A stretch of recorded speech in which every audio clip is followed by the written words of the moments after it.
Just to summarize where we've been, in the morning session, we discussed the extensive and impressive national action steps that many of us have taken and the collective efforts that we've made to reduce the amount of nuclear material that might be accessible to terrorists around the world.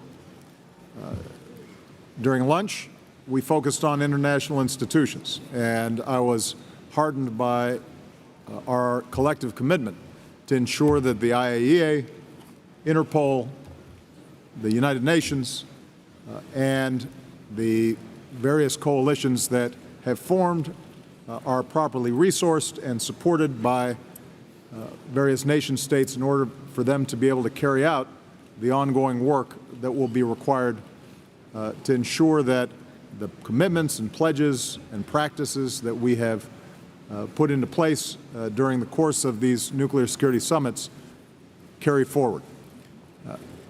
This afternoon's session turns the focus on the terrorist networks themselves. It tells us the possible consequences of terrorists obtaining and using a weapon of mass destruction. Fortunately, as I've said this morning, no terrorist group has yet succeeded in getting their hands on a nuclear device. Our work here will help ensure that we're doing everything possible to prevent that. This is also an opportunity for our nations to remain united and focused on the most active terrorist network at the moment, and that is ISIL. A majority of the nations here are part of the global coalition against ISIL. A number of our countries have been targeted by ISIL attacks. Just about all of our nations have seen citizens join ISIL in Syria and Iraq. So this is a threat to us all. In Syria and Iraq, ISIL continues to lose ground. That's the good news. Our coalition continues to take out its leaders, including those planning external terrorist attacks. They are losing their oil infrastructure. They are losing their revenues. Morale is suffering.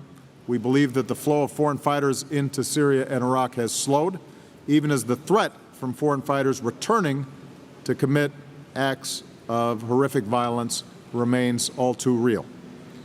In fact, as ISIL is squeezed in Syria and Iraq, we can anticipate it lashing out elsewhere, as we've seen most recently and tragically in countries from Turkey to Brussels. And this means that the sense of urgency that we've shown in destroying ISIL in Iraq and Syria also has to infuse our efforts to prevent attacks around the world. We need to do even more to prevent the flow of foreign terrorist fighters. After the Paris attacks, the United States deployed surge teams to Europe to bolster these efforts, and we'll be deploying additional teams in the near future. We all have a role to play. We're all going to have to do more when it comes to intelligence sharing. We simply cannot afford to have critical intelligence not being shared as needed, whether between governments or within governments. And today is an opportunity to explore ways to step up those efforts. Looking around this room, I see nations that represent the overwhelming majority of humanity from different regions, races, religions, cultures. But our people do share common aspirations to live in security and peace and to be free from fear. The fight against ISIL will continue to be difficult, but together we are making real progress, and I'm absolutely confident that we will prevail and destroy this vile organization. As compared to ISIL's vision of death and destruction, I believe our nations together offer a hopeful vision focused on what we can build for our people.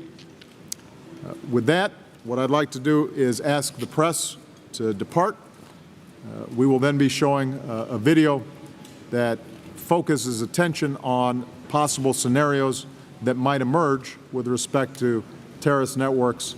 It will give us a good opportunity to test those areas where we still have work to do and how we can strengthen our collective efforts against these networks. This is obviously an occasion in which we are deeply concerned about nuclear security, making sure that nuclear materials don't fall into the hands of terrorists, but in the wake of the Brussels attack, with our memories of the tragedy in Paris, we have not only great urgency around the nuclear issue, but eliminating generally the scourge of terrorism.